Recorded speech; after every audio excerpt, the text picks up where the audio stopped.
Hit TV YouTube channels లో మీ వ్యాపార ప్రకటనలకు మరియు ప్రమోషనల్ ఇంటర్వ్యూస్ కోసం వెంటనే సంప్రదించండి.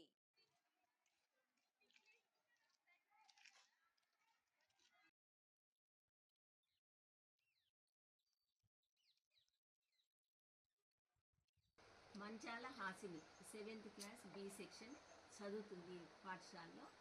స్కూల్ తెరిచినప్పటి నుండి అంటే ఈ సంవత్సరంలో విద్యా సంవత్సరం ఈ అకాడమిక్ ఇయర్లో ఆమె 4 days మాత్రమే స్కూల్లో ఉండడం జరిగింది.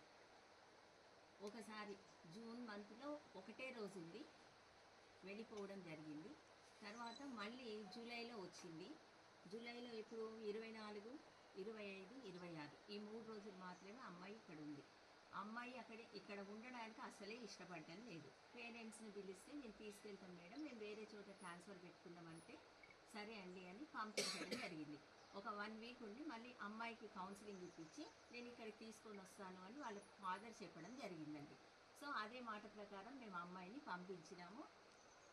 మళ్ళీ అలా వెళ్ళిన అమ్మాయి 27th ఈవినింగ్ వెళ్ళిన అమ్మాయి మళ్ళీ నిన్న ఆఫ్టర్నూన్ టైంలో రావడం జరిగింది. 3:30 తర్వాత రావడమే అమ్మాయి వాళ్ళ ఫాదర్ మా అమ్మాయికి ఇలాంటిది జరిగింది అనేసి టీచర్లని అందరినీ చాలా అసభ్యంగా మాట్లాడడం మొదలుపెట్టాడు. అసలు ఏం జరిగింది అంటే మాకు అతను చెప్పే అవకాశం మేము అడుగుతుంటే అతను మాకు ఏ అవకాశం ఇవ్వకుండా ఇదే మాటలు మాట్లాడుతూ పోయాడు. చాలా అసభ్యకరంగా మాత్రం మాట్లాడడం జరిగింది. సో అలా మాట్లాడుతూ మా అమ్మాయి మీద ఇలాంటిది జరిగితే మీరు పట్టించుకోరా, మా అమ్మాయికి ఇప్పుడు న్యాయం జరగాలి అంటే అసలు ఏం జరిగింది అని అంటే కిచెన్ దగ్గర వర్కరు మా అమ్మాయిని హరాస్ చేశాడు అని చెప్పడం జరిగింది. ఎప్పుడు అంటే పోయిన సంవత్సరంలో అన్నాడు. అప్పుడు మేమేం చేసినాం, మరి పోయిన సంవత్సరంలో ఉన్న స్టాఫ్ లేరు, పోయిన సంవత్సరం ఉన్న వర్కర్స్ లేరు, పోయిన సంవత్సరము ప్రిన్సిపాల్ లేదు, మరి కనుక్కునే అవకాశం ఇవ్వండి, నేను మీకు ఇలా జరిగిందని చెప్తున్నారు కదా, నేను మా పై ఆఫీసర్కి విషయం తెలియజేస్తాను అన్న. శ్రీకాంత్ పనిచేసింది కదా జూలై 31 వరకు. అప్పుడు వరకు మీరే కదా మేడం, అప్పుడు వరకు 31 వరకు మీరే ఉన్నారు కదా. అదే మాకు వచ్చిన సమాచారం ఏంటంటే 31 వరకు మాత్రం మీరే ఉన్నారు.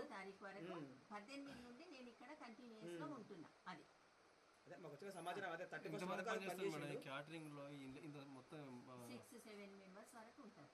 లేడీస్ ఉంటారు, జెంట్స్ ఎంతమంది ఉన్నారు? తర్వాత సార్ మా ఏసీటీ అని ఒక అమ్మాయి ఉంటుంది సార్, సిటీ అని కేర్ టేకర్ అంటే అక్కడ కావాల్సిన ఇష్యూస్ అన్ని లెక్క ప్రకారంగా ఆమె ఇష్యూ చేసి వస్తుంది. ఆమె సబ్జెక్ట్ టీచరే ఉంటారు. అప్పుడు ఏసీటీ ఏం చేయాలి అంటే అక్కడ వాళ్ళ క్లీనింగ్ సెక్షన్ చూస్తే సరిగ్గా వండుతున్నారా లేదా, మిస్యూజ్ కాకుండా చూసుకుంటూ అక్కడే ఆమె ప్రొద్దటి నుండి నైట్ పిల్లల భోజనం అయిపోయే వరకు ఉంటుంది.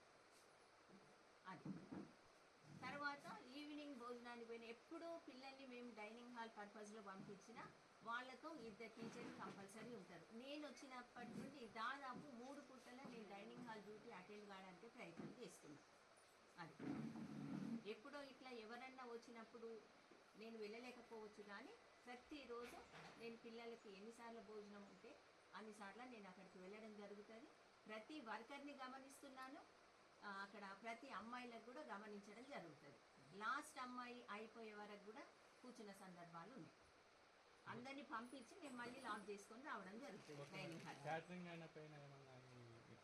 మాకైతే ఇంతవరకు అలాంటి వాళ్ళు ఇప్పుడు కంప్లైంట్ ఇవ్వడం జరిగింది కదా, ఇక యాక్షన్ తీసుకుంటే వాళ్ళు తీసుకుంటారు. నేనైతే మా పై అధికారులకి తెలియజేయడం జరిగింది, కలెక్టర్ గారికి కూడా చెప్పడం. విచారణలో ఆమె మీద వేధింపు జరిగినట్టు ఏమన్నా తెలిసిందా మేడం? మీరు పిల్లలతో చర్చించిన ఏది జరగలేదని చెప్పారు. పిల్లలు ఏమీ జరగలేదని చెప్పారు. పాప ఆరోపణ చేసింది కదా సార్ మేడం అతని మీద. ఆమె చేసినప్పుడు మేము కూడా అడగాలి కదా సార్, అట్లాంటిది ఏమి లేదని పిల్లలందరూ కూడా చెప్పడం జరిగింది.